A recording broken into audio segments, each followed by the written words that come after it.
자, 이제 또 조사연구의 과정, 자, 교재 46쪽부터 48쪽까지의 이야기입니다. 자, 조사연구의 과정도 뭐 별게 없어요. 사실은 별게 없고요. 그냥 편하게 들으시면 됩니다. 자, 연구 문제 설정이라고 되어 있는데, 자, 지금부터 이제 얘기가 뭐냐면은 조사 연구의 어떤 뭐 단계라고 해야죠. 뭐 1단계, 2단계, 3단계, 4단계, 5단계 이런 식의 단계를 얘기하는 건데, 제 영상은 영상의 순서가 바뀌어도 듣는데 별 지장이 없어요. 자, 첫 번째 조사 연구를, 그러니까 여러분이 저한테 저번에 주신 숙제를 한번 떠올려 보세요. 뭐 개와 고양이를 연구한다, 뭐 등등등 한번 생각해 보십시오. 첫 번째, 연구 문제를 잘 잡아야 되죠. 연구 문제 설정이 굉장히 중요해요. 자, 내가 뭘 연구해야 될지를 잘 알아야 그 다음 단계에서 헤매질 않습니다. 근데 만약에 내가 뭘 알고 싶은지가 불분명하면 그 다음 단계는 더 불분명해져요. 자, 그래서 연구 문제 설정이 사실은 조사 연구에서 차지하는 비중이 30% 이상입니다. 제가 볼 때는요. 그리고 연구 문제를 잘못 잡을 수도 있어요.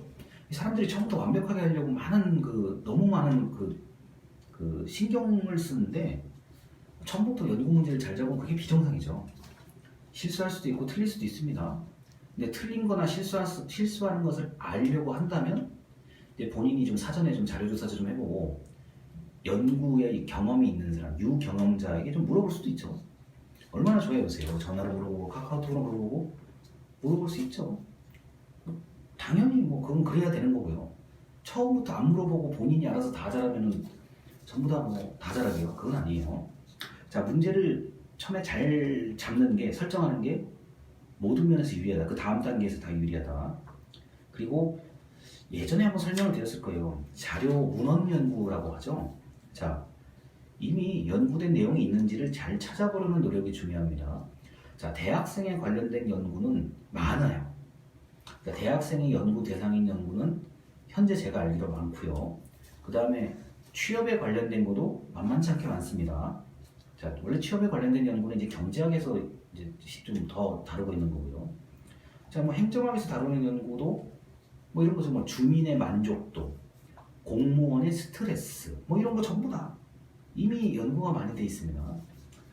자, 그리고 이제 동물 또는 식물 같은 걸 연구하시는 분들도 이미 연구된 내용이 꽤 있어요. 그게 연구가 돼 있으니까 더 기술적으로 발전하고 있는 거죠. 이런 이미 연구된 내용을 잘 찾아보는 노력이 중요하다.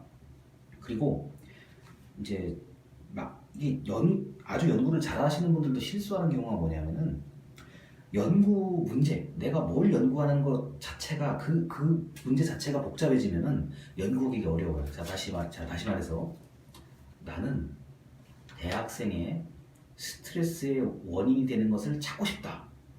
저는 연구 문제를 이렇게 잡을 것 같아요.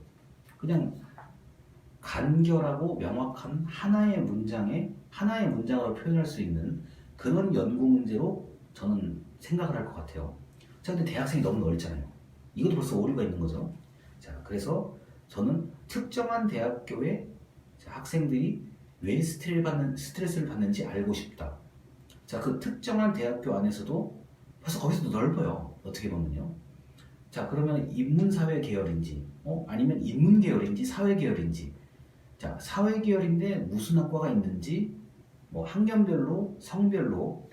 자, 벌써 이렇게 좀 더 연구가 좀 더 이렇게 세분화되기 시작하죠. 자, 명확한 연구 문제의 설정 같은 게 굉장히 중요합니다. 내가 왜 이것을 연구하려고 하는가? 자, 나는 뭐 때문에 연구를 하겠다.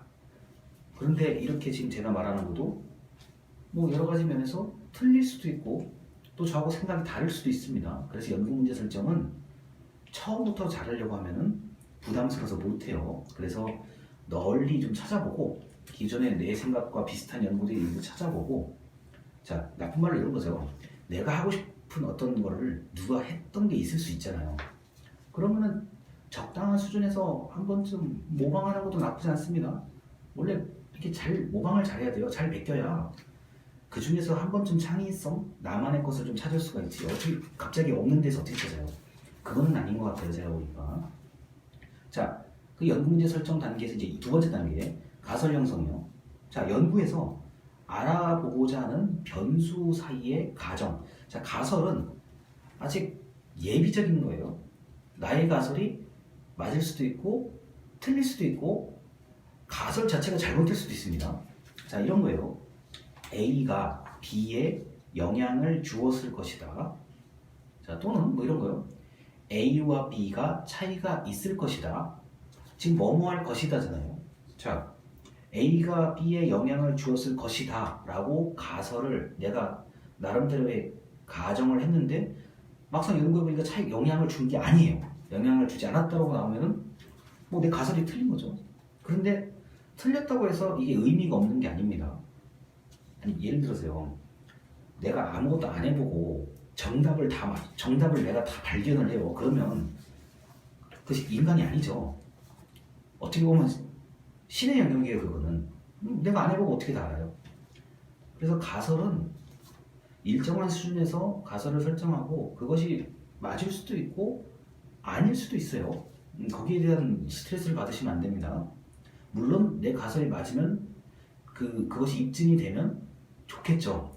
그리고 그것이 널리 다른 사례에도 적용해서 일반화가 된다 그러면 파킨슨의 법칙이나 어떤 법칙이라고 얘기할 수가 있는 거고요. 자, A와 B가 차이가 있을 것이다. 여성과 남성의 차이가 있을 것이다. 라고 가설을 설정했는데 해보니까 실험을 해보고 연구를 해보니까 차이가 없어요. 없을 수도 있죠. 자, 그래서 가설은 맞을 수도 있고 틀릴 수도 있다. 다만 아무렇게나 가설을 설정하면 안 됩니다. 자, 여기서 이제 중요한 얘기예요. 아무렇게나 가설을 설정하는 게 아니라 연구 문제에 맞게 가설을 여러 개로 좀 구체적으로 좀 설정하는 게 중요하고요. 그냥 아무렇게나 가설을 설정하면 다른 사람의 어떤 동의를 얻기가 힘들어요. 그래서 가설을 만들 때도 연구 문제 설정과 같이 기존에 좀 찾아봐야죠. 좀 어떤 연구가 돼 있는 게 좀 찾아보고 그런 연구들에 준해서 내가 찾아본 연구는 이러이러한 가설인데 저 사람이 기존에 연구했던 사람이 미처 생각지 못했던 부분을 내가 가설로 만들겠다 뭐 이럴 수도 있는 거고요. 또는 이럴 수도 있어요. 아예 편안하게 할 수도 있습니다. 이미 입증이 된 거예요. 이미 결론이 나 있는 건데 결론이 나 있는 걸 가지고 똑같이 다시 확인할 수도 있어요. 내가 똑같이 그냥 확인할 수 있습니다. 이런 거예요.